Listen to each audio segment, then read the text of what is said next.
अकोट तालुक्यातील पातोंडा गावात भीषण पाणी टंचाईमुळे नागरिकांचे हाल सुरू आहेत।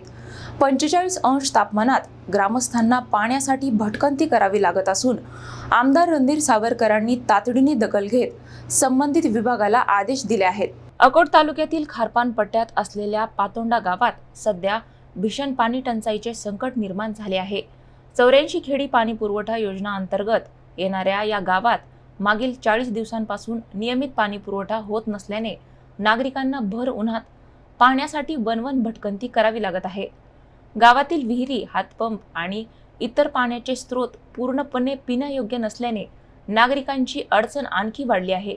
कुटासा गावावरून पातोंडा येथे होणाऱ्या पाणी पुरवठा योजनेच्या पाईपलाईन अनेक ठिकाणी नादुरुस्त झाल्यामुळे गावात पाणी टंचाई गंभीर बनली आहे। महिलांना आणि नागरिकांना दूरवर जाऊन पाणी आणावे लागत असल्याने संताप व्यक्त केला जात आहे।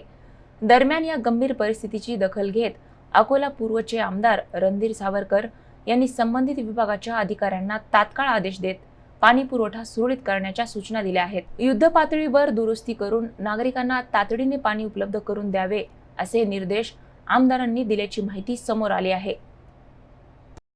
आदिवासी पातोंडा आमच्या इथं 40 दिवस झाले पाण्याचा संप आहे। पाणी येऊनच नाही राहिलं आमच्या गावात आणि आम्ही काय करावं आता सांगा।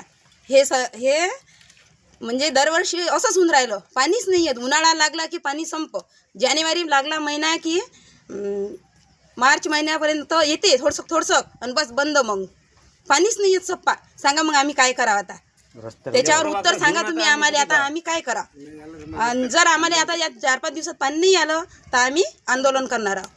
बस आमची परिस्थिती लय खराब झाली। आता आम्ही गाव सोडावं काय सांगा, बस एवढाच प्रश्न आहे आमचा। आम्हाला पाणी पाहिजे। 30-40 दिवस झाले पाणी नळ आलेले नाही आहेत आणि वरिष्ठ अधिकाऱ्यांना कंप्लेंट करले असता कोणी काही याची दखल घेत नाही। आणि सकाळी आम्ही गावकरी मंडळी गजानन पेटे यांचा ट्रॅक्टर घेऊन पोलीस स्टेशनला गेलो आणि रिपोर्ट दिला वालमानचा। वालमानने आम्हाला धमकी दिल्या होत्या म्हणून त्याची वैयक्तिक कंप्लेंट केलेली आहे।